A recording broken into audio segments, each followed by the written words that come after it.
I'm Kim Basine, luxury reporter at Bloomberg, here to invite you into the most exclusive realms of luxury retail.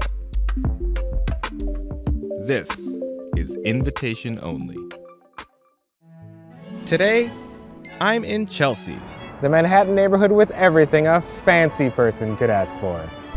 Tons of super expensive art, a bustling, pricey market, and a formerly posh hotel turned historic landmark.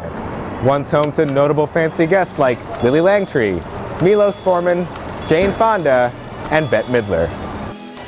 So, with its knack at preserving old, beautiful things, it shouldn't be a surprise that Chelsea is also home to the world's fanciest used clothing shop, New York Vintage.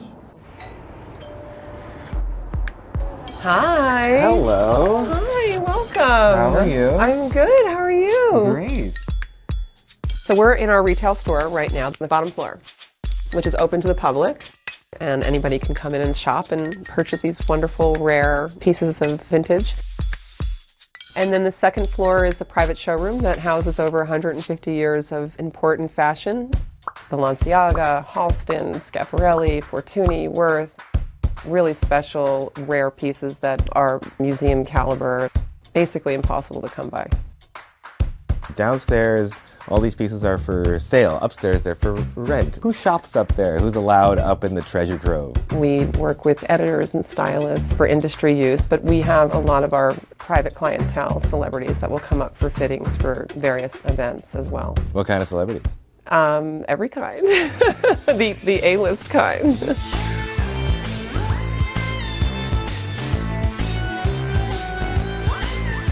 Do your dresses show up on the red carpet? Oh, all the time. Yeah, absolutely. Yeah. And to see the clothing kind of take on a different life is incredible. To get an appointment upstairs, can anyone just walk in or call you and get an appointment to go check it out? It's not that easy. You have to have credentials. Do you vet people? We vet people. Everyone is vetted before they have access to the archive, absolutely. Am I allowed up there? I'll let you have a peek. I'll give you a little guided tour.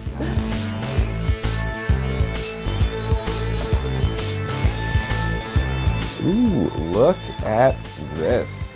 Ready to be inspired? Uh-huh. So over here we have an Adrian. This is 1930s. He designed costumes for over 250 films during Hollywood's golden era. Jean Harlow, Joan Crawford, and Garbo.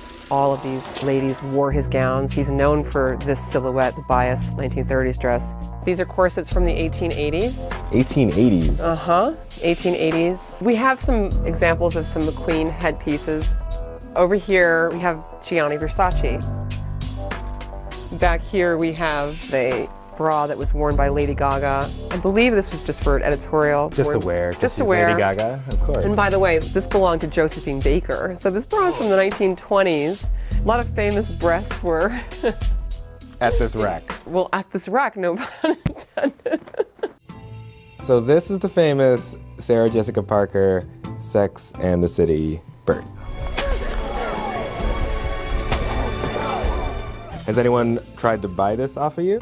I would say the most interesting solicitation was from a Saudi princess who was buying up everything from Sex and the City, the film, and offered a very large sum of money. Of course, we turned it down. And how large is large? 6 figures. Ooh, yeah. For this bird? Yes, for this little bird.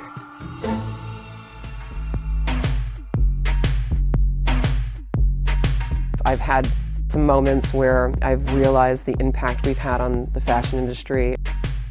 I can share an experience a few years ago where I was up in my showroom just working away. I had my 3 children running around me, and I get a call on my cell phone from the White House. We'd like to put Michelle Obama in vintage. Just never knowing what or who you're working with, knowing that somehow you inspired someone to take an idea and to run with it.